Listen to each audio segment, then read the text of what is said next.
नमस्कार, news night में आप सभी का स्वागत है। मैं हूं निखिल सिंह और न्यूज नाइट में आज बात उस भारत की जो चुनौतियों का केवल सामना नहीं करता बल्कि दूरदृष्टि, नीति और नवाचार के दम पर उन्हें अवसरों में बदल देता है। पश्चिम एशिया के संकट के बीच भारत की ऊर्जा सुरक्षा को नई मजबूती देने वाली रणनीति हो या फिर भविष्य की तकनीक में आत्मनिर्भर बनने का संकल्प, देश विकास की नई इबारत लिख रहा है। वहीं डिजिटल युग की एक बड़ी चुनौती ऑनलाइन पायरेसी पर भी सरकार ने सख्त रुख अपनाया है। तो आज न्यूज नाइट में सबसे पहले बात करेंगे सटीक आकलन और प्रभावी नीति से मिली भारत की ऊर्जा शक्ति की। इसके बाद चर्चा होगी सेमीकंडक्टर निर्माण को नई गति देने वाले प्रधानमंत्री नरेंद्र मोदी के गुजरात दौरे की और अंत में बताएंगे कि पायरेसी पर सरकार ने क्यों कसा शिकंजा और टेलीग्राम को नोटिस भेजकर आखिर क्या स्पष्ट संदेश दिया है सरकार ने। तो शुरुआत करेंगे सबसे पहले हेडलाइंस के साथ।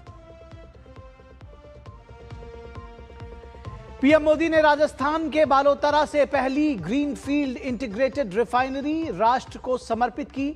जोधपुर हवाई अड्डे के नए टर्मिनल का किया उद्घाटन। कहा, वैश्विक ऊर्जा संकट के समय सही आकलन और नीति से भारत ने दुनिया में साबित की अपनी शक्ति।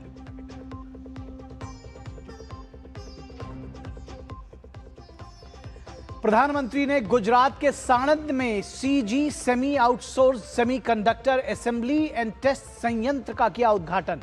कहा, सेमीकंडक्टर प्लांट मैन्युफैक्चरिंग इकोसिस्टम को करेगा मजबूत। दोहराई विकसित भारत की प्रतिबद्धता।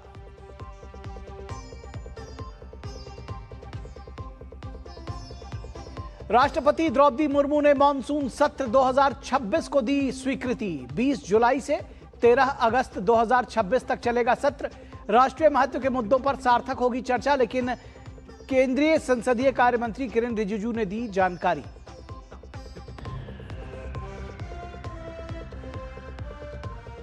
E20 फ्यूल को लेकर फैलाए जा रहे भ्रम के बीच केंद्रीय मंत्री हरदीप सिंह पुरी ने कहा, एथेनॉल ब्लेंडिंग कोई नई बात नहीं। ऑटोमोबाइल क्षेत्र के विशेषज्ञों का भी दावा, E20 पूरी तरह से वैज्ञानिक पहल, फैलाई जा रही भ्रांति पूरी तरह निराधार।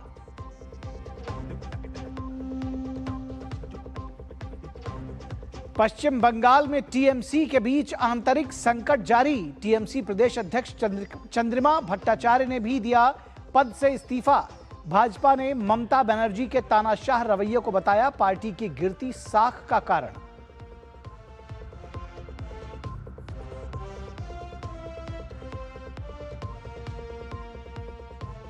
15 साल 99 दिन की उम्र में वैभव सूर्यवंशी की अंतर्राष्ट्रीय क्रिकेट में ऐतिहासिक दस्तक। भारत के लिए सबसे कम उम्र में अंतर्राष्ट्रीय डेब्यू का बनाया रिकॉर्ड।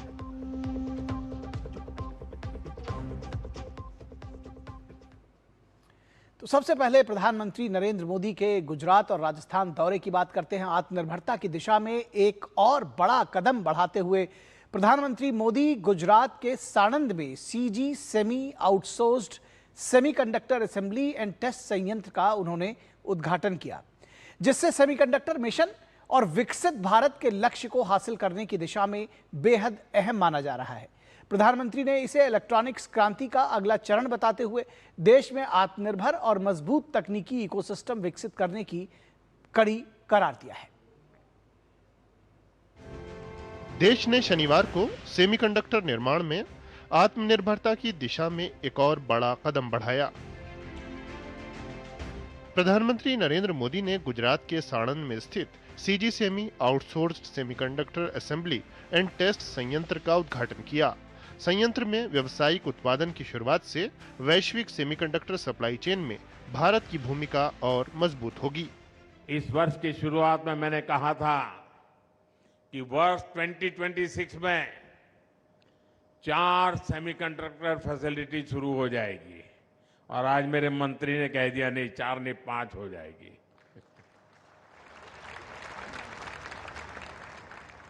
और मुझे खुशी है कि 6 महीने में 3 प्रोजेक्ट में प्रोडक्शन शुरू हो चुका है।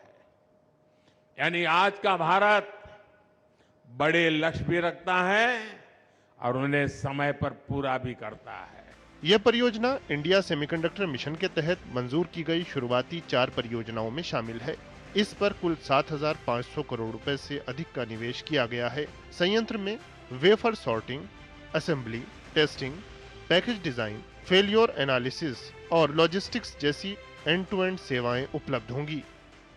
हमारा लक्ष्य है कि चिप डिजाइन से लेकर फैब्रिकेशन और पैकेजिंग तक का पूरा इकोसिस्टम भारत में ही विकसित हो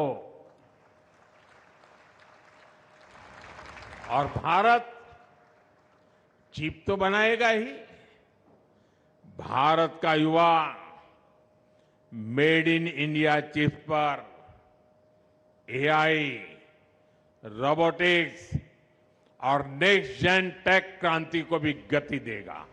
पूरी तरह शुरू होने के बाद इस फैक्ट्री में हर साल लगभग 5 अरब सेमीकंडक्टर चिप्स का उत्पादन करने की क्षमता होगी। इससे आर्टिफिशियल इंटेलिजेंस और हाई परफॉर्मेंस कंप्यूटिंग जैसी तेजी से बढ़ती तकनीकों की मांग पूरी करने में मदद मिलेगी। इस संयंत्र से ऑटोमोबाइल, इंडस्ट्रियल, टेलीकॉम, 5G और इंटरनेट ऑफ थिंग्स जैसे कई क्षेत्रों में मदद मिलेगी। भारत की युवा शक्ति पर अटूट विश्वास जताते हुए पीएम ने कहा कि हर नई औद्योगिक क्रांति से सर्वाधिक अवसर युवाओं के लिए पैदा होते हैं। सेमीकंडक्टर और एआई क्रांति भी अपने साथ अनगिनत अवसर लेकर आ रही है। पीएम ने नौजवानों से कहा, आइडिया आपका, साथ मेरा। आज 18-20 साल के नौजवान है ना, ये मोदी इसलिए मेहनत करता है कि जब आप 40-45 साल के हो, जब आपके घर में बच्चे बड़े हो रहे हो, तब आप अपने बच्चों को विकसित भारत में बड़े करते देख सके। इसलिए मैं मेरी जिंदगी खपा रहा हूं आपके बच्चों के भविष्य के लिए। पीएम ने याद किया कि उन्होंने बतौर मुख्यमंत्री 2 दशक से भी पहले गुजरात में सेमीकंडक्टर संयंत्र लगाने की योजना बनाई थी। जमीन निर्धारित की गई, कंपनियों से बात हुई, लेकिन उस समय की केंद्र सरकार के रवैये की वजह से ये काम नहीं हो पाया।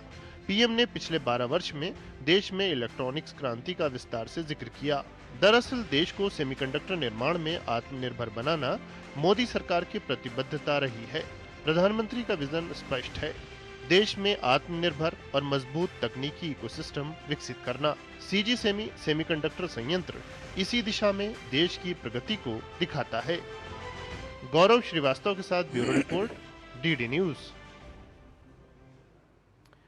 और इससे पहले राजस्थान के दौरे पर प्रधानमंत्री नरेंद्र मोदी ने जोधपुर हवाई अड्डे के नए टर्मिनल भवन बालोतरा जिले के पचपदरा में एक ग्रीन फील्ड रिफाइनरी का उद्घाटन किया। इसके अलावा उन्होंने 54,000 नौजवानों को राजस्थान सरकार के नियुक्ति पत्र सौंपे। उन्होंने कहा कि भाजपा की सरकारें परिश्रम की पराकाष्ठा से परिणाम लाती हैं। पश्चिमी एशिया में युद्ध की वजह से जब दुनिया के सामने ऊर्जा संकट पैदा हुआ, तो उस संकट में भी भारत ने अपनी सही नीतियों, निर्णयों और प्रभावी कूटनीति के जरिए विकास गति को बनाए रखा और उसको जारी रखा।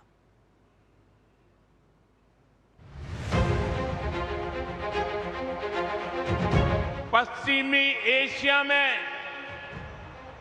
युद्ध की वजह से पूरी दुनिया में हाहाकार मचा है। इस युद्ध ने 21वीं सदी के सबसे बड़े ऊर्जा संकट को जन्म दिया।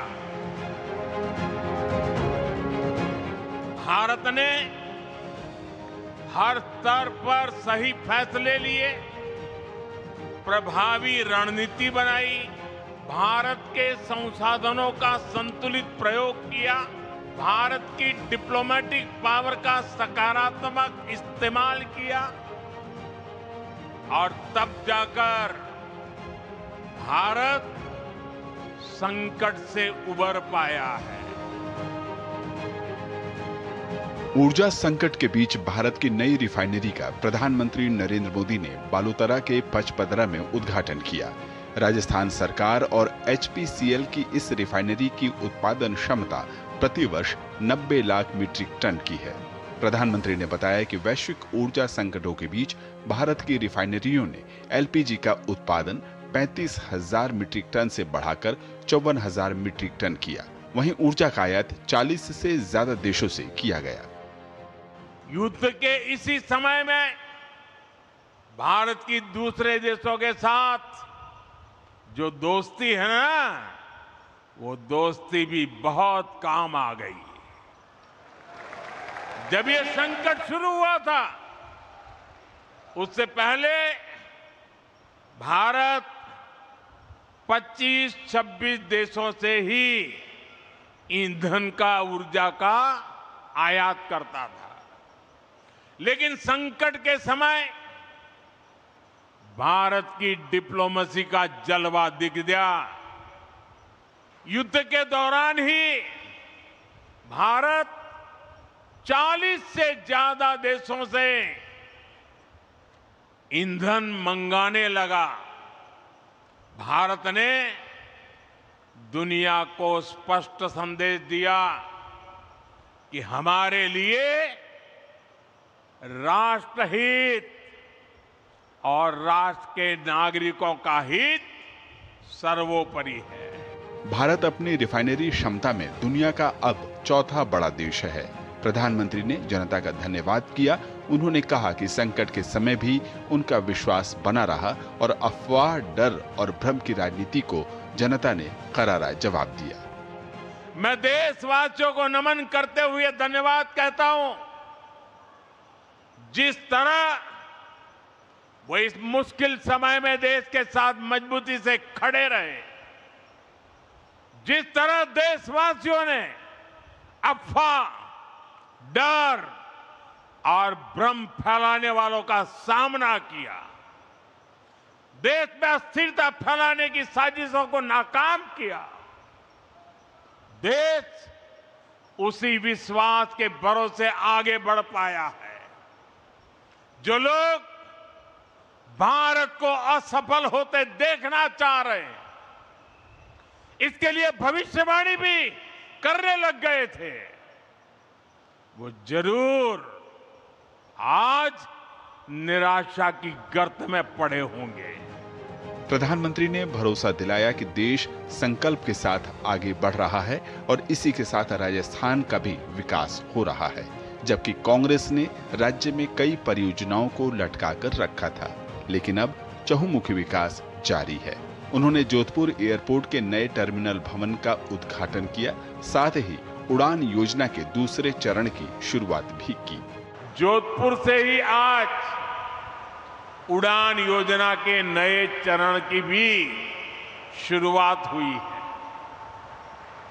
इसके तहत छोटे छोटे शहरों और दूर दराज के क्षेत्रों को एयर कनेक्टिविटी से जोड़ा जाएगा।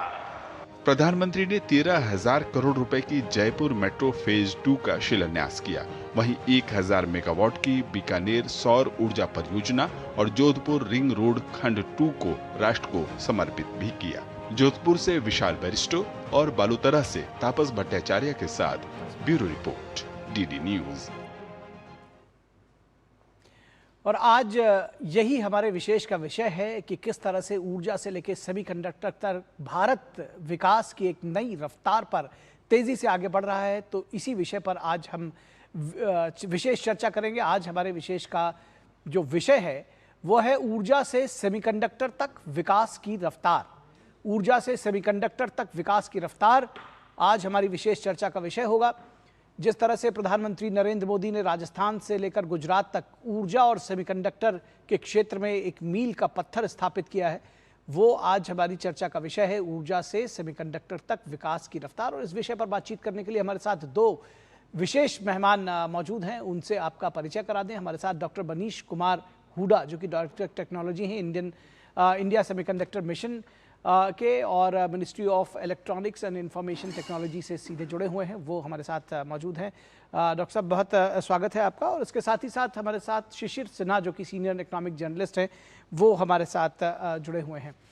तो डॉक्टर हुडा, सबसे पहले अगर हम इस सेमीकंडक्टर प्लांट की बात करें और जिसमें साणंद में सेमीकंडक्टर असेंबली और टेस्टिंग संयंत्र का जो उद्घाटन हुआ, कैसे इसका आकलन करेंगे और कैसे इसको देखेंगे, क्यों इतना महत्वपूर्ण इसको बताया जा रहा है, और कैसे इसको समझना चाहिए कि इसको कहा जा रहा है कि मील का पत्थर है, क्यों? निखिल भाई, जो सीजी सैमी का जो प्लांट का आज उद्घाटन हुआ है, ये प्लांट पर्टिकुलरली अगर हम कहें तो पैकेजिंग के संदर्भ में भारत का एक मील का पत्थर साबित होगा।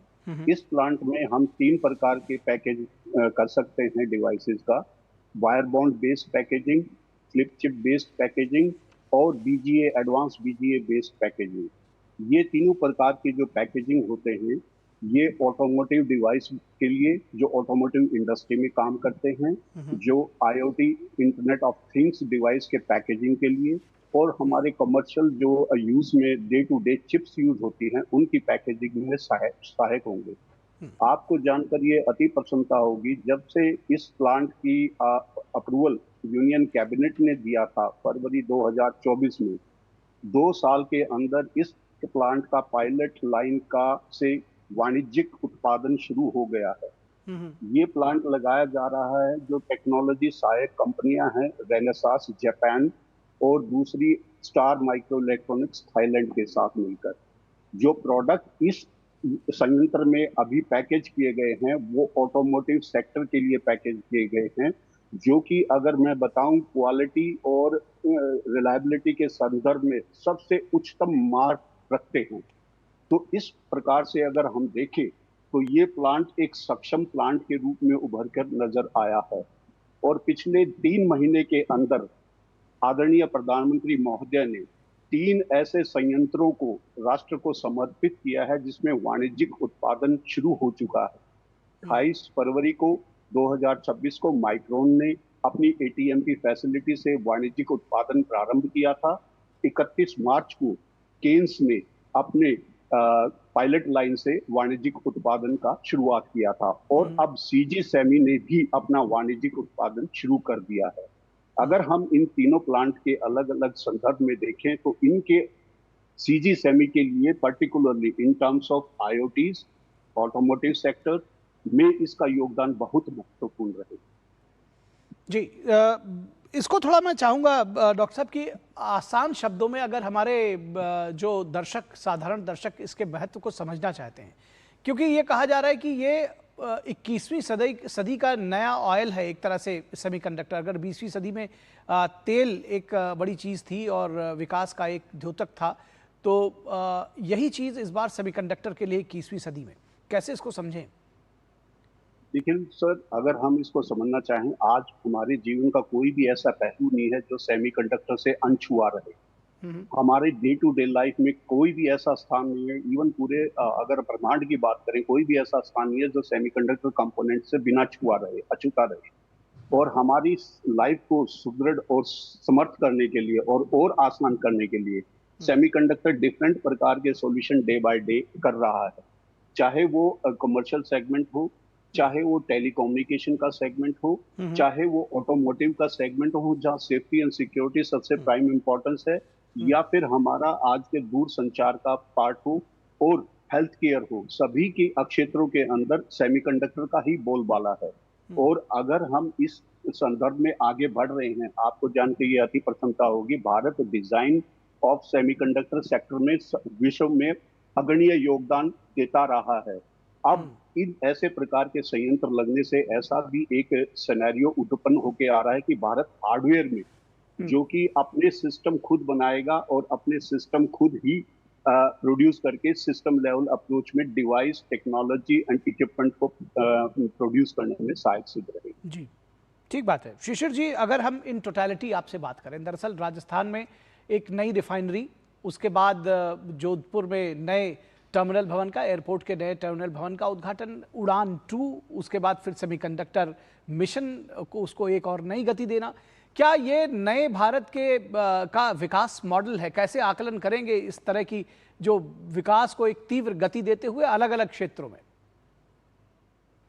देखिए, सेमीकंडक्टर से हम अगर शुरुआत करें तो आप अगर याद करिए कि मेक इन इंडिया के पहले चरण में उपकरणों के ऊपर बात की गई, फिर उसके बाद कल पुर्जों की बात आई और अब सेमीकंडक्टर की बात है। तो एक वैल्यू चेन आपका डेवलप हो रहा है, और ये वैल्यू चेन इसलिए भी महत्वपूर्ण है कि आगे चल करके आपके लिए एक कंप्लीट इकोसिस्टम तैयार हो पाएगा। देखिए, हम लोग बार बार बात करते हैं कि चाहे वो इलेक्ट्रॉनिक सामान हो या और भी कोई भी सामान हो, उन सभी में सेमीकंडक्टर की जरूरत होती है। तो हम अभी आयात के ऊपर काफी हमारी निर्भरता है, चाहे वो हम चीन से कर रहे हो, चाहे ताइवान से कर रहे हो। यदि हमारे यहाँ कुछ ही महीनों के भीतर 3 संयंत्र काम करना शुरू कर देते हैं, कमर्शियल प्रोडक्शन शुरू कर देते हैं, तो उसका फायदा सबसे ज्यादा ये होगा कि आपकी आयात के ऊपर निर्भरता कम होगी। ये आपका मामला सेमीकंडक्टर का है। अब अगर आप राजस्थान में चले, चाहे वो रिफाइनरी की हम बात करें, चाहे जोधपुर एयरपोर्ट के नए टर्मिनल बिल्डिंग की बात करें, और जोधपुर में उड़ान 2, ये भी एक महत्वपूर्ण है। तो आप अगर रिफाइनरी को देखेंगे, इस समय में जब पश्चिम एशिया का संकट आया, उसमें काफी हद तक अगर हम अपने आप को बचा पाए, उसकी एक बड़ी वजह थी कि हमारे यहाँ रिफाइनरी क्षमता काफी अच्छी रही है। हमें कच्चे तेल के ऊपर निर्भरता जरूर है, लेकिन रिफाइनरी क्षमता ने हमें उसमें काफी मदद करी, और अब ये क्षमता और बढ़ेगी तो इसका फायदा हमें आगे भी मिलेगा। हम ये नहीं कहते आगे ऐसा संकट आए, लेकिन अगर कोई संकट ऐसी परिस्थिति बने तो उससे हम कैसे निपट सकते हैं। दूसरा जो मुझे लगता है कि ज्यादा महत्वपूर्ण रहा कि उड़ान 2, अगर आप देखें लगभग 29,000 करोड़ रुपए का ये प्रोजेक्ट है, और जितने भी हमारे देश में जो एयर स्ट्रिप्स आप कह लीजिए, जो बिल्कुल ही काम नहीं आ रहे हैं, उनको डेवलप किया जा सकेगा तो देश के कोने कोने से हवाई संपर्क जोड़ना संभव होगा। तो एक तरफ आप सेमीकंडक्टर से, यानी कि जो आधुनिक या तकनीक आधारित अर्थव्यवस्था, उसको बढ़ावा दे रहे हैं। अर्थव्यवस्था में बुनियादी सुविधाओं की क्या जरूरत है, उसके लिए आप एविएशन को बढ़ावा दे रहे हैं, और वहां पर जो ईंधन चाहिए उसके लिए आप रिफाइनरी को बढ़ावा दे रहे हैं। तो इन तीनों का अगर आप संयोग देखें, तो आज जब हम लोग 2047 के लिए विकसित भारत के लक्ष्य की बात कर रहे हैं, जहां 7% से ज्यादा आपको विकास दर हर वर्ष हासिल करना है, इन तीनों का संयोग जो है उसमें मदद कर सकता है। ठीक बात है। डॉक्टर हुडा, आपने देखा कि प्रधानमंत्री ने कहा कि आइडिया आपका, साथ मेरा, तो युवाओं के लिहाज से कितना महत्वपूर्ण आप देख सकते हैं सेमीकंडक्टर जो सेक्टर है, वो अगले दशक में भारत के युवाओं के लिए बड़ा अवसर बनने जा रहा है। थोड़ा संक्षेप में रखिएगा सर। जैसा कि आपको पता होगा, आदरणीय प्रधानमंत्री महोदय ने सेमीकॉन 2024 में एक विजन रखा था कि वर्ल्ड में जितने भी सेमीकंडक्टर के इक्विपमेंट्स हैं, उनमें एटलीस्ट एक चिप हो भारत में निर्मित। वो उनका सपना है। उसी सपने को द्योतक आगे बढ़ाते हुए आदरणीय प्रधानमंत्री ने आज आह्वान किया कि हमें सप्लाई चेन के सारे पोर्शन को देखते हुए, अगर सेमीकंडक्टर मैन्युफैक्चरिंग में अंदर घुस गए, डिजाइन से मैन्युफैक्चरिंग से सिस्टम लेवल, तो वो आह्वान कर रहे हैं कि हम सिस्टम लेवल अप्रोच की तरफ भी जाएंगे, जहां के पूरा सिस्टम सॉल्यूशन जो सेमीकंडक्टर बेस्ड कंपोनेंट के ऊपर होगा, वो भारत से ही वर्ल्ड को डिफरेंट एप्लीकेशन सेगमेंट में सप्लाई होगा। जी जी जी जी, हमारे पास समय आज इतना ही है। मैं शिशिर जी आपके पास दोबारा नहीं आ पा रहा हूँ। बहुत शुक्रिया आप दोनों लोग का, डॉक्टर हुडा आपका और शिशिर जी आपका, हमारे साथ इस विशेष चर्चा में जोड़ने के लिए। और यहाँ रुकेंगे एक छोटे से ब्रेक के लिए, कहीं मत जाइएगा, जल्द हाजिर होंगे। खाने में मेरी क्वीन के लिए क्या है? किंग मटर पनीर, किंग बैगन भरता, king veg pulao, king palak paneer kofta. ये सब किंग क्यों? क्योंकि ये सब बना है MDH किचन किंग से का बॉस। MDH किचन किंग, असली किचन किंग। MDH हरदम तैयार है, बिल्कुल तैयार है, हरदम तैयार है, बिल्कुल तैयार है, जी जाने से तैयार है, इसीलिए तो हम लहरों के पहरेदार हैं। जय भारती, जय भारती, हम हैं नौसेना, हम हैं भारत के सारथी। जय भारती, जय भारती, हम हैं नौसेना, हम हैं भारत के सारथी, सारथी, सारथी। ओ हरि भैया, अरे वाह, खेतों में कौन सी फसल लगाए हो? 12 महीने कमा कर दे ऐसी फसल। क्या? मैंने नया व्यवसाय शुरू किया है। उसके लिए पैसे? इसमें किसी निवेश की जरूरत ही नहीं। अच्छा, मुखिया जी। अरे मुखिया जी, नमस्ते। अरे हरी, कब आ रहे हो? आप बस चलिए, मैं पहुंचता हूं। अब मैं LIC एजेंट हूं। LIC एजेंट बनो, अब बड़ा सोचो। हमारी वेबसाइट पर जाएं या अपनी नजदीकी LIC शाखा से संपर्क करें। मेरी पसंद, मेरी पसंद। मेरी पसंद, मेरी पसंद, हमारी पसंद, हम सबकी पसंद। मजबूत देश का मजबूत सरिया हो गया स्टील। गोल्डी छोले मसाले जहाँ जाए रिश्ते बनाए। गोल्डी लाए हैं फ्रेश लॉक टेक्नोलॉजी जो रखे मसालों को हर समय फ्रेश। स्वागत है आपका ब्रेक के बाद। और प्रधानमंत्री नरेंद्र मोदी ने राजस्थान के बालोतरा जिले के पचपदरा में स्थित भारत की पहली एकीकृत ग्रीन फील्ड रिफाइनरी और पेट्रोकेमिकल कॉम्प्लेक्स का उद्घाटन किया। शनिवार देर शाम पेट्रोलियम मंत्री हरदीप सिंह पुरी ने प्रेस कॉन्फ्रेंस करके इस नई रिफाइनरी की खासियत और रिफाइनरी क्षेत्र में भारत की बढ़ती आत्मनिर्भरता पर विस्तार से जानकारी दी। माननीय प्रधानमंत्री जी ने रिफाइनरी को समर्पित किया देश को, the dedication. This is actually, if you look around the world, this is a very rare occurrence. उसका कारण यह है कि दुनिया भर में रिफाइनिंग कैपेसिटी जहां है वो घटती जा रही है, और भारत में जब से माननीय प्रधानमंत्री जी ने दायित्व संभाला है, मैं बात कर रहा हूं मई 2014 की, दूसरी बार उन्होंने बड़ी एक रिफाइनरी को देश को डेडिकेट किया। पिछली बारी मुझे जहां तक याद है 2016 में पारादीप में जो उड़ीसा में रिफाइनरी है उसको डेडिकेट किया था। और जो मैं एक रिव्यू मीटिंग ले रहा था कुछ दिन पहले, आने वाले कुछ महीनों में काफी रिफाइनरी जिन पे काम चल रहा है वो कंप्लीट होगा, और हमारी रिफाइनिंग कैपेसिटी इस समय, सेक्रेटरी साहब will correct me, should be around 267 million metric tons per annum. वहीं एथेनॉल ब्लेंडिंग पॉलिसी को लेकर इंडस्ट्री के दिग्गज एक मंच पर एक सुर में नजर आए। प्रेस कॉन्फ्रेंस में मारुति और हुंडई जैसी प्रमुख ऑटो कंपनियों के जो प्रतिनिधि थे वो भी इस विषय पर एक ही सुर में बात करते हुए नजर आए। देखिए ये रिपोर्ट।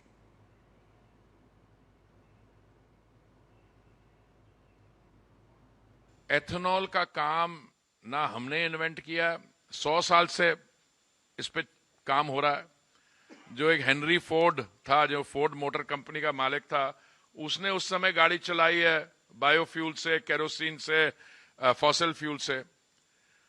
भारत में अगर आ जाए तो इस पे पहली योजना बनाई थी कांग्रेस की सरकार ने, और हमारा एक टारगेट था कि 5% हमें बायोफ्यूल ब्लेंडिंग करनी है 10 स्टेट्स और यूनियन टेरिटरी में, और कर नहीं पाए। We, that is Suzuki company जो है Maruti, we service around 2.8 crore cars, 2 crore 80 lakh गाड़ियों को हम सर्विस करते हैं। इनमें से 1.5 करोड़ गाड़ियां ऐसी हैं जो 2023 से पहले की बनी हुई हैं। कोई कंप्लेंट नहीं आई E20 रिलेटेड इंजन डैमेज की, कैटास्ट्रोफिक फेलियर और एनी अदर मेजर इशू। तो आपने सुना केंद्रीय मंत्री हरदीप सिंह पुरी ने एथेनॉल ब्लेंडिंग को लेकर, E20 फ्यूल को लेकर जो फेक नैरेटिव गढ़ा जा रहा है सोशल मीडिया पर, उसकी बात कही। तो एक बार फिर बात एथेनॉल ब्लेंडिंग पॉलिसी की करते हैं, जिसको लेकर इंडस्ट्री के दिग्गज एक मंच पर साथ नजर आए और एक सुर में वो बात करते भी नजर आए। प्रेस कॉन्फ्रेंस में मारुति और हुंडई जैसी प्रमुख ऑटो कंपनियों के प्रतिनिधियों ने E20 यानी 20% एथेनॉल मिश्रित पेट्रोल के फायदे और इसकी तैयारियों पर विस्तार से जानकारी दी। ऊर्जा के क्षेत्र में आत्मनिर्भर बनने की दिशा में भारत लगातार अपने कदम आगे बढ़ा रहा है। ऐसे में एथेनॉल ब्लेंडिंग इसी रणनीति का अहम हिस्सा बनकर उभरा है। ये कोई नया ईंधन नहीं, बल्कि दुनिया के कई विकसित देशों में पिछले कई दशकों से इसका भरपूर इस्तेमाल हो रहा है। वहीं भारत में एथेनॉल ब्लेंडिंग को लेकर सवालों का जवाब देते हुए आज ऑटोमोबाइल सेक्टर से जुड़े एक्सपर्ट्स ने कहा कि ये बेहतर विकल्प बनकर सामने आएगा। एक्सपर्ट्स के मुताबिक यह रातों रात लिया गया फैसला नहीं है, बल्कि इसे लागू करने से पहले ऑटोमोबाइल कंपनियों ने व्यापक परीक्षण किए हैं और उनकी टेस्टिंग ने इस नीति का समर्थन किया है। एक्सपर्ट्स के मुताबिक इससे प्रदूषण कम होगा, कच्चे तेल के आयात पर निर्भरता घटेगी और देश के किसानों को फायदा मिलेगा। I think in terms of corrosion, in terms of quality, because जैसा कि बताया कि वो 2021 में ARA की रिपोर्ट थी जिसमें 2021 में ये टेस्ट किए गए थे, 2023 में जाके इसको इम्प्लीमेंट किया गया। तो 2 साल पहले ही इन चीज़ों को टेस्ट किया गया था। हर एक OEM ने अपनी गाड़ियां भी थी, ARA इसलिए क्योंकि एक टेक्निकल बॉडी है, उनके पास इक्विपमेंट्स हैं, वो हर चीज़ का नॉट ओनली फॉर इंडिया, वो होमोलोगेशन बाहर के लिए भी करते हैं, एक्सपोर्ट के लिए भी होमोलोगेशन करते हैं। तो इसलिए थ्रू ARI उन सब गाड़ियों को टेस्ट किया गया और उसकी प्रवृत्ता के बाद ही 2023 में मटीरियल कंप्लाइंट और 2025 में इंजन कंप्लाइंट गाड़ियां दी गई। आपको बता दें, पेट्रोल में एथेनॉल की ब्लेंडिंग सिर्फ ईंधन में बदलाव नहीं बल्कि भारत की ऊर्जा रणनीति का बड़ा बदलाव है। 2013-14 में जहां पेट्रोल में एथेनॉल की हिस्सेदारी महज करीब 1.5% थी, वहीं आज देश E20 यानी 20% एथेनॉल ब्लेंडिंग के लक्ष्य की ओर तेजी से बढ़ रहा है। यह सफर किसी एक ऐसे फैसले का नहीं बल्कि वर्षों की योजना, चरणबद्ध क्रियान्वयन और तकनीकी तैयारियों का परिणाम है। We are the world's largest two-wheeler manufacturer. We sell over 6 million bikes in a year. We know our responsibility that we have towards our customers. All our vehicles are extensively tested. We analyze crores of service data that we have, and basis all the analysis that we have done, there is no incidents. विशेषज्ञों ने मामले पर साफ बताया कि E20 वैश्विक सर्वोत्तम प्रथाओं के अनुरूप है। इसका उद्देश्य कार्बन उत्सर्जन कम करना, जीवाश्म ईंधन को अधिक पर्यावरण अनुकूल बनाना और स्वच्छ ऊर्जा की दिशा में देश को आगे बढ़ाना है। साथ ही वक्ताओं ने स्पष्ट किया कि पेट्रोल में एथेनॉल ब्लेंडिंग की पूरी प्रक्रिया चरणबद्ध तरीके से लागू की गई है, जिसके पीछे लंबी तैयारी, तकनीकी परीक्षण और ऑटोमोबाइल इंडस्ट्री के साथ समन्वय रहा है ताकि उपभोक्ताओं को सुरक्षित और बेहतर इंजन उपलब्ध कराया जा सके। Very good fuel. Its RON is much higher, therefore very good drivability. But it's also clean fuel. In an era when we are facing the issue of climate change and are looking at rapidly decarbonizing, this is a zero carbon fuel. Because it's derived from plants. सरकार का मानना है कि E20 सिर्फ एक fuel policy नहीं बल्कि भारत के ऊर्जा भविष्य की नई दिशा है। दावा है कि इससे कच्चे तेल के आयात पर निर्भरता कम होगी, ऊर्जा सुरक्षा को मजबूती मिलेगी और विदेशी मुद्रा की बड़ी बचत होगी। वहीं कार्बन उत्सर्जन में कमी लाकर यह पहल स्वच्छ और हरित भारत के लक्ष्य को भी गति देगा, यानी कम प्रदूषण, ज्यादा ऊर्जा सुरक्षा और आत्मनिर्भर भारत की ओर एक बड़ा कदम। Bureau report, DD News. वही सोशल मीडिया पर E20 फ्यूल को लेकर बहस तेज है। कुछ सोशल मीडिया पोस्ट पे इसे आधुनिक कारों और उसके इंजन्स के लिए नुकसानदायक बताया जा रहा है, तो कहीं कहा जा रहा है कि इससे पर्यावरण और किसानों पर बुरा असर पड़ सकता है। लेकिन वैज्ञानिकों और जानकारों के मुताबिक इन दावों में किसी भी तरह की कोई सच्चाई नहीं नजर आ रही है। क्या E20 वाकई एक जोखिम है या फिर इसके बारे में फैलाई जा रही जानकारी अधूरी और भ्रामक है? देखिए, एथेनॉल मिश्रित पेट्रोल से जुड़ी तमाम भ्रामक जानकारियों की गहन पड़ताल करती हमारी ये विशेष रिपोर्ट। एथेनॉल ब्लेंडिंग को लेकर सोशल मीडिया से लेकर अन्य प्लेटफॉर्म्स पर तरह तरह की भ्रामक बातें हो रही हैं।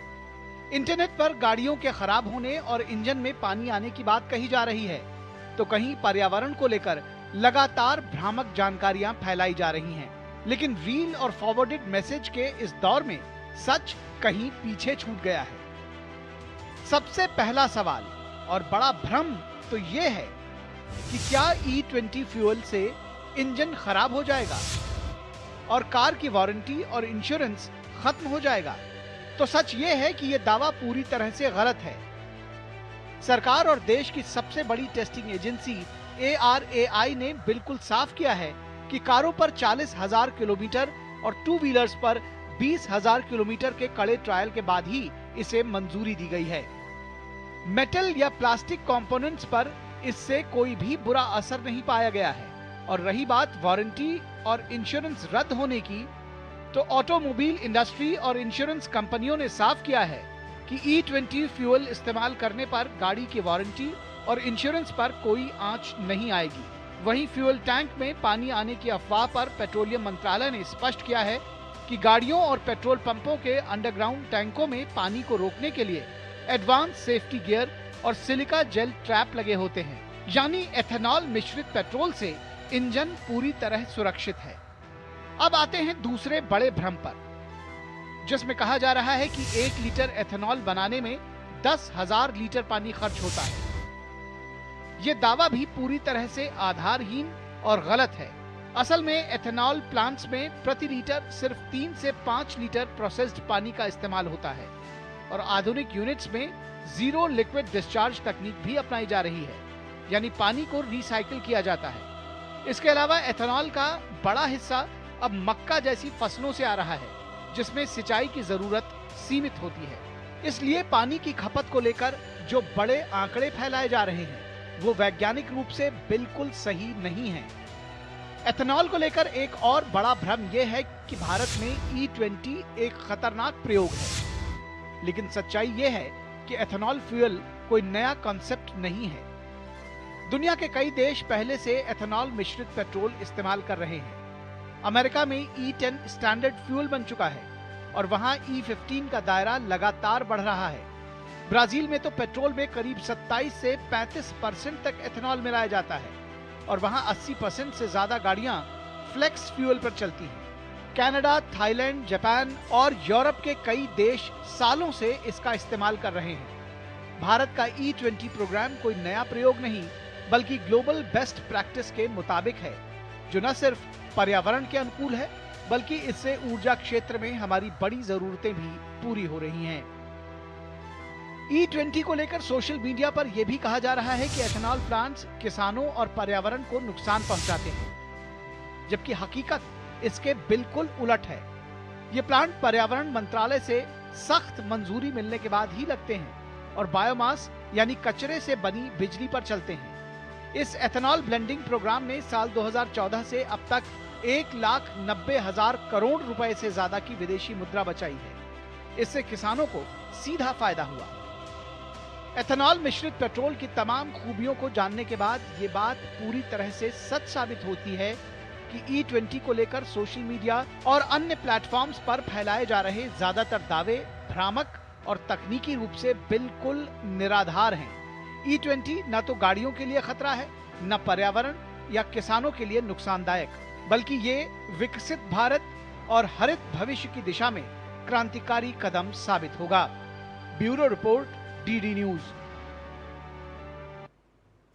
तो ये थी एथेनॉल ब्लेंडिंग से जुड़ी हुई जानकारी, E20 फ्यूल से जुड़ी हुई जानकारी। और यहाँ रुकेंगे एक छोटे से ब्रेक के लिए, लेकिन ब्रेक के बाद जब वापस लौटेंगे तो आपको दिखाएंगे कि टेलीग्राम पर क्यों सख्त हुई सरकार। ब्रेक के बाद देखिए।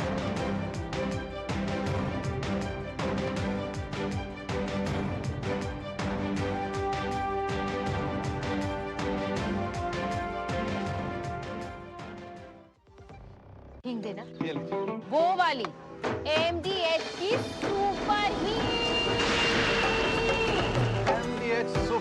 जिन्होंने यूज किया है वो जानते हैं असली हींग का स्वाद। MDH सुपर हींग, शुद्धता का असली तड़का। असली मसाले सच सच MDH। पता है, लोग अक्सर मुझसे पूछते हैं कॉल सेंटर का स्टेडी जॉब क्यों छोड़ा। I wanted more out of life. बस मैंने अपना स्टार्टअप शुरू किया। जानना चाहोगे कैसे? Then start up your own business as an LIC agent. यहाँ सब कुछ है, great products, zero investment, leading organization and unlimited opportunities. तो क्या आप तैयार हैं? LIC एजेंट बनो, अब बड़ा सोचो। हमारी वेबसाइट पर जाएं या अपनी नजदीकी LIC शाखा से संपर्क करें। 10 लाख की लॉटरी मुझे, वाओ! फर्जी ऑफर्स से सावधान। RBI कहता है जानकार बनिए, सतर्क रहिए। जब धरती चीर कर निकलता है लोहे का पत्थर और मिलता है मोंगिया के जोश से, फिर तपता है, पिघलता है और बनता है फौलाद। अब होता है सरिया सारी खूबियों के साथ। मोंगिया स्टील, मजबूत देश का मजबूत सरिया। गोल्डी छोले मसाले, जहाँ जाए रिश्ते बनाए। गोल्डी लाए हैं फ्रेश लॉक टेक्नोलॉजी, जो रखे मसालों को हर समय फ्रेश। स्वागत है आपका ब्रेक के बाद। और डिजिटल दुनिया ने मनोरंजन को जितना आसान बनाया है, उतनी ही बड़ी चुनौती डिजिटल पायरेसी भी बनकर उभरी है। एक क्लिक में फिल्मों और OTT कंटेंट की अवैध साझेदारी अब केवल कॉपीराइट का उल्लंघन नहीं है, बल्कि करोड़ों रुपए की क्रिएटर इकोनॉमी पर सीधा प्रहार मानी जा रही है। इसी चुनौती से निपटने के लिए केंद्र सरकार ने अब सख्त रुख अपनाया है। सूचना और प्रसारण मंत्रालय ने इंस्टेंट मैसेजिंग ऐप टेलीग्राम को नोटिस जारी कर 15 दिनों के भीतर जवाब और ठोस कार्रवाई का ब्यौरा मांगा है, जबकि मेइटी ने भी मैसेजिंग प्लेटफॉर्म की जवाबदेही को लेकर कदम तेज कर दिए हैं। तो सूचना और प्रसारण मंत्रालय ने टेलीग्राम को बड़े पैमाने पर हो रही डिजिटल पायरेसी के मामले में नोटिस जारी किया। मंत्रालय ने 15 दिनों के भीतर एक्शन टेकन रिपोर्ट यानी ATR मांगी है, जिसमें उठाए गए ठोस कदमों का विवरण देना होगा।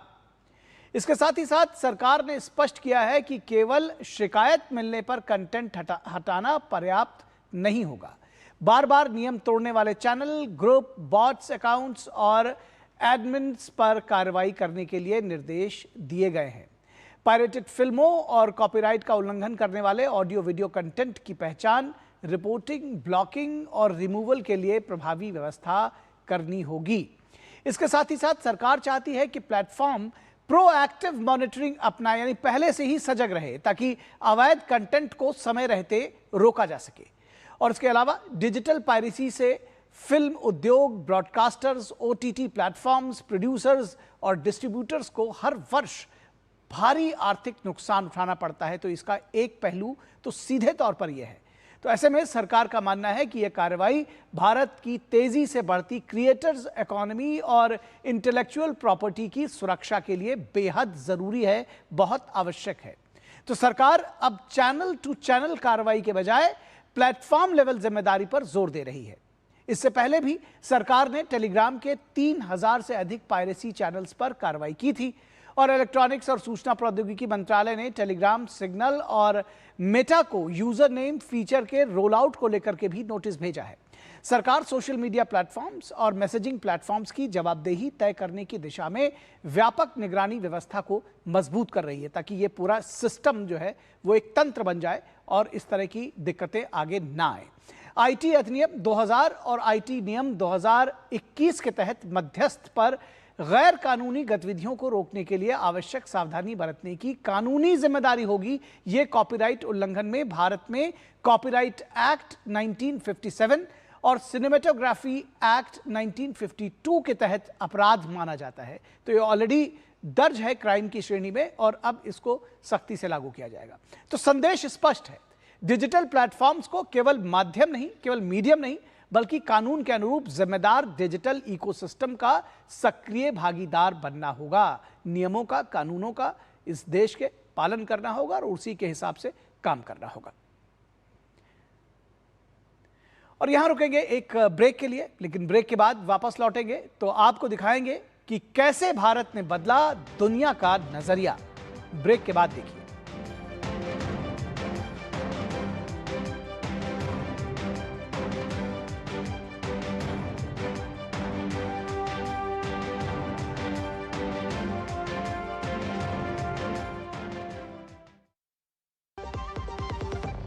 हमें पता है चमकी चाट से क्या बना है, सैंडविच, लस्सी और छाछ और हर घूंट में चमकी चाट, ड्राई फ्रूट और दही बड़े, चमकी चाट से स्वाद बढ़े, और चाट पपड़ी दही बल्ले, चमकी चाट से बल्ले बल्ले, असली स्वाद सिर्फ चमकी चाट।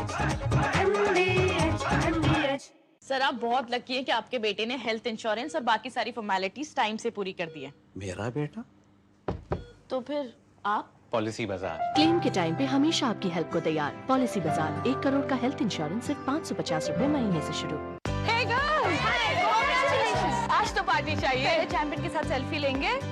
आइडिया, यही करते हैं पार्टी। Pizza party. ये चल अपना कार्ड और पिन दे। मेरे कार्ड की डिटेल्स मैं खुद ही डालूंगी। RBI कहता है अपना पिन, OTP, CVV या इंटरनेट बैंकिंग पासवर्ड किसी के साथ शेयर ना करें। ऑनलाइन बैंकिंग सिर्फ अपने कंप्यूटर, मोबाइल और सिक्योर नेटवर्क से करें। बाय गर्ल्स, कहाँ जा रही है? सुना नहीं? No sharing. RBI कहता है जानकार बनिए, सतर्क रहिए। मेरी पसंद, मेरी पसंद, मेरी पसंद, मेरी पसंद, हमारी पसंद, हम सबकी पसंद। मजबूत देश का मजबूत सरिया हो गया स्टील। गोल्डी छोले मसाले, जहाँ जाए रिश्ते बनाए। गोल्डी लाए हैं फ्रेश लॉक टेक्नोलॉजी। जो रखे मसालों को हर समय फ्रेश। स्वागत है आपका ब्रेक के बाद। और केंद्र सरकार की सिफारिश पर राष्ट्रपति द्रौपदी मुर्मू ने संसद के दोनों सदनों के मॉनसून सत्र 2026 को आहूत करने की मंजूरी दी है। संसदीय कार्य और अल्पसंख्यक मामलों के मंत्री किरेन रिजिजू ने शनिवार को सोशल मीडिया प्लेटफॉर्म एक्स पर इसकी जानकारी साझा की। किरेन रिजिजू ने अपने पोस्ट में बताया कि संसद का मॉनसून सत्र 20 जुलाई 2026 से शुरू होगा और 13 अगस्त 2026 तक चलेगा। उन्होंने कहा कि यह सत्र राष्ट्रीय महत्व के मुद्दों पर सार्थक बहस, चर्चा और निर्णय के लिए महत्वपूर्ण मंच साबित होगा। सरकार की ओर से उम्मीद जताई गई है कि दोनों सदनों में जनहित और राष्ट्रीय हित से जुड़े विषयों पर व्यापक और रचनात्मक चर्चा होगी। यह 25 दिन का सत्र होगा जिसमें 19 बैठकें होंगी। इस मॉनसून सत्र में तृणमूल कांग्रेस और शिवसेना यूबीटी में हुई बगावत का असर भी देखने को मिल सकता है। तृणमूल को 20 सांसद और शिवसेना के 6 सांसद अलग गुट के रूप में मान्यता चाहते हैं, जिस पर लोकसभा अध्यक्ष ओम बिरला को फैसला लेना है। और नई दिल्ली में एनबीटी दिल्ली की ओर से एनबीटी उत्सव 2026 का आयोजन किया गया, जिसमें साहित्य, संस्कृति और रचनात्मकता के क्षेत्र में उत्कृष्ट योगदान देने वाली कई प्रमुख हस्तियों को सम्मानित किया गया। कार्यक्रम में रक्षा मंत्री राजनाथ सिंह मुख्य अतिथि के रूप में शामिल हुए और उन्होंने देश की उपलब्धियों और नीतिगत सुधारों पर भी प्रकाश डाला।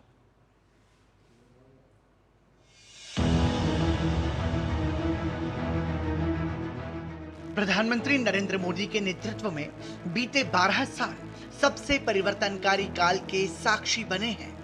रक्षा मंत्री राजनाथ सिंह ने कहा कि प्रधानमंत्री नरेंद्र मोदी के नेतृत्व में जब भारत ने अपनी सोच बदली है तो दुनिया ने भी भारत को देखने का अपना नजरिया बदल दिया है। एनबीटी उत्सव 2026 में कार्यक्रम को संबोधित करते हुए राजनाथ सिंह ने कहा कि मेक इन इंडिया के मिशन के तहत आज भारत ने अपनी सामर्थ्य का लोहा मनवाया है। पिछले 12 सालों में भारत सबसे परिवर्तनकारी काल का साक्षी रहा है और हमने संकल्प लिए और कुछ पूरा करके दिखाया। और ये कोई हमारा संकल्प यदि अधूरा रह गया है तो उसको पूरा करके दिखाएंगे, यह मैं पूरे विश्वास के साथ कहता हूं। मेक इन इंडिया आज सफलता के नए कीर्तिमान बना रहा है, यह बात मैं विश्वास के साथ कह सकता हूं। पहले का भारत और आज के भारत में एक अंतर दिखाई दे। 2021 में हमने इंडिया सेमीकंडक्टर मिशन की शुरुआत की। हमने पूरे देश में plug and play infrastructure model के आधार पर सेमीकंडक्टर पार्क्स बनाए और पिछले वर्ष हमने made in India semiconductor chip बनाने में सफलता हासिल कर ली है। रक्षा मंत्री ने बताया कि साल 2026 में भारत का डिफेंस प्रोडक्शन 1,78,000 करोड़ रुपए के पार हो चुका है। ऑपरेशन सिंदूर के बाद made in India defence platforms पर भरोसा मजबूत हुआ है। वर्ष 2026 में भारत का defence production more than 1,78,000 crore पहुंच चुका है। ऑपरेशन सिंदूर के बाद made in India defence platforms का भरोसा मजबूत हुआ। रक्षा मंत्री राजनाथ सिंह ने भारत की सांस्कृतिक एकता और विविधता को हमारी राष्ट्रीय चेतना का आधार बताया। उन्होंने कहा कि आज देश विकास और विरासत के मंत्र के साथ विकास के नए कीर्तिमान गढ़ रहा है। Bureau report, DD news. और यहां रुकेंगे एक छोटे से ब्रेक के लिए, कहीं मत जाइएगा, जल्द हाजिर होंगे।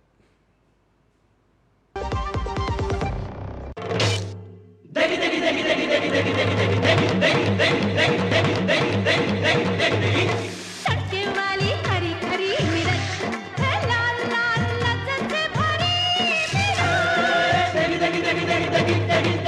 मिर्च, बरसों से जाती पड़ती मिर्च।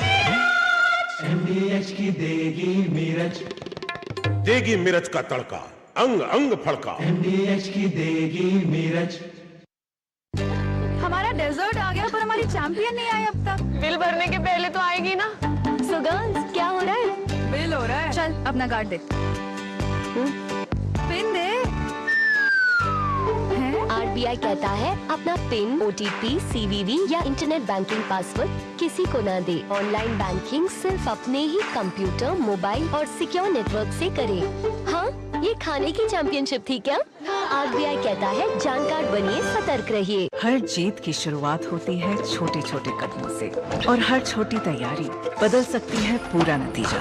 क्योंकि मैदान हो या जिंदगी, छोटी से छोटी तैयारी ही देती है प्रोटेक्शन और प्रोटेक्शन ही देता है भरोसा। जैसे LIC की बीमा लक्ष्मी, एक खास प्लान सिर्फ महिलाओं के लिए, जहां छोटी बचत दे बड़ी सुरक्षा, ताकि जिंदगी के हर मैदान में आप रहे हर पल के लिए रेडी। LIC बीमा लक्ष्मी, रखे हर पल के लिए रेडी।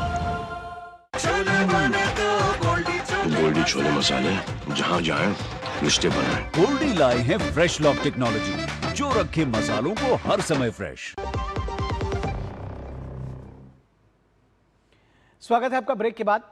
और पश्चिम बंगाल में विधानसभा चुनावों में करारी हार के बाद तृणमूल कांग्रेस का अंदरूनी संकट लगातार गहराता जा रहा है। पार्टी के भीतर जारी खींचतान के बीच अब प्रदेश अध्यक्ष चंद्रिमा भट्टाचार्य ने भी अपने पद से इस्तीफा दे दिया है। उनके इस्तीफे ने टीएमसी में मचे सियासी घमासान को और तेज कर दिया है।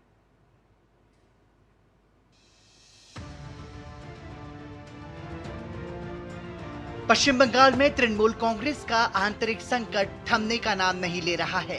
पार्टी को एक और बड़ा झटका देते हुए प्रदेश अध्यक्ष चंद्रिमा भट्टाचार्य ने अपने पद से इस्तीफा दे दिया है।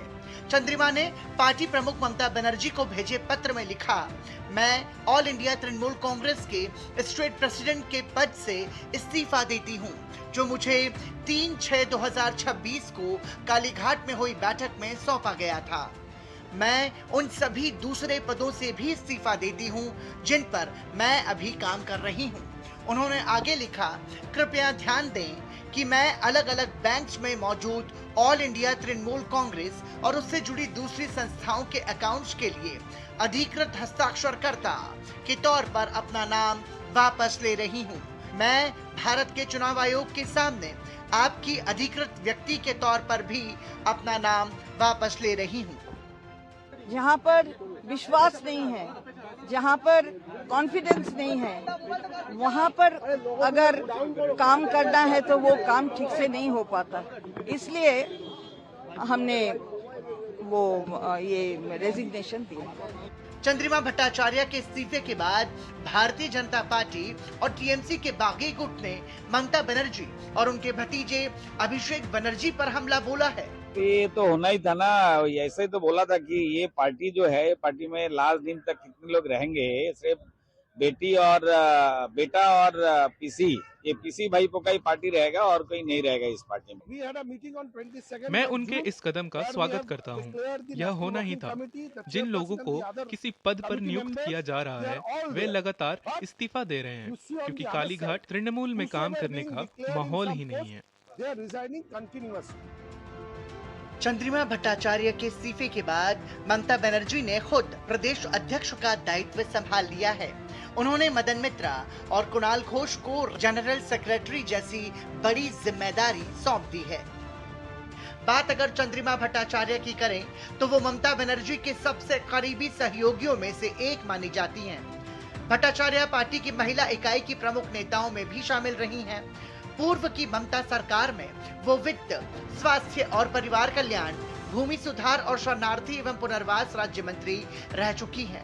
पहली बार 2011 के चुनावों में टीएमसी की टिकट पर दमदम उत्तर सीट से जीतकर विधानसभा के लिए चुनी गई थी। 3 बार की विधायक रही चंद्रिमा को 2026 के विधानसभा चुनाव में भाजपा के सौरभ सिकदर ने पराजित किया था।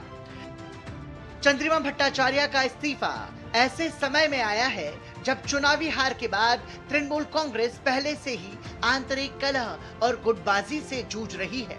अब सभी की नजर इस बात पर है कि ममता बनर्जी पार्टी को एकजुट रखने और संगठन में बढ़ते असंतोष पर किस तरह काबू पाती हैं। ब्यूरो इनपुट के साथ कोलकाता से सौरभ दत्ता की रिपोर्ट, डीडी न्यूज। तो ये थी पश्चिम बंगाल में तृणमूल में जो सर फिटौल हो रही है, जो सियासत है उसको लेकर के। लेकिन चलते चलते आपको आखिरी पड़ाव पर हम पहुंच चुके हैं। आपको फुटबॉल से जुड़ी हुई खबर दिखाएंगे कि जिस देश की आबादी कई महानगरों से भी कम हो और जिस टीम में आधी सदी तक विश्व कप के मंच का इंतजार किया हो, जब वही टीम दुनिया के सबसे बड़ी फुटबॉल महाशक्तियों को कड़ी टक्कर दे, तो उसे सिर्फ इतिहास नहीं बल्कि फुटबॉल क्रांति कहा जाता है। समुद्र के बीच बसे छोटे से द्वीपीय देश के बर्डे ने फुटबॉल के महासागर में एक ऐसी लहर पैदा की है जिसकी गूंज पूरी दुनिया में सुनाई दे रही है। तो आप देखिए ये हमारी विशेष रिपोर्ट और हमारी पूरी टीम को दीजिए इजाजत। नमस्कार। फुटबॉल विश्व कप के नॉकआउट राउंड में पहुंचने वाला सबसे छोटा देश केप वर्डे इस विश्व कप की सबसे बड़ी हाईलाइट रहा है। भले ही केप वर्डे की टीम राउंड ऑफ 32 के मैच में अर्जेंटीना से हार गई, लेकिन अपने दमदार प्रदर्शन से सबका दिल जरूर जीतने में कामयाब रही। विश्व कप में पहली बार खेल रही केप वर्डे सबको चौंकाते हुए नॉकआउट दौर में पहुंची। दुनिया में 67वीं रैंकिंग की टीम केप वर्डे ने अपने पहले ही मैच में यूरो चैंपियन स्पेन को गोल रहित ड्रॉ पर रोककर सबको चौंका दिया था। उस ड्रॉ के बाद केप वर्डे ने विश्व कप में अपना पहला अंक हासिल किया। उस मैच में शानदार बचाव करने वाले केप वर्डे के गोलकीपर वोजिनिया रातों रात स्टार बन गए थे।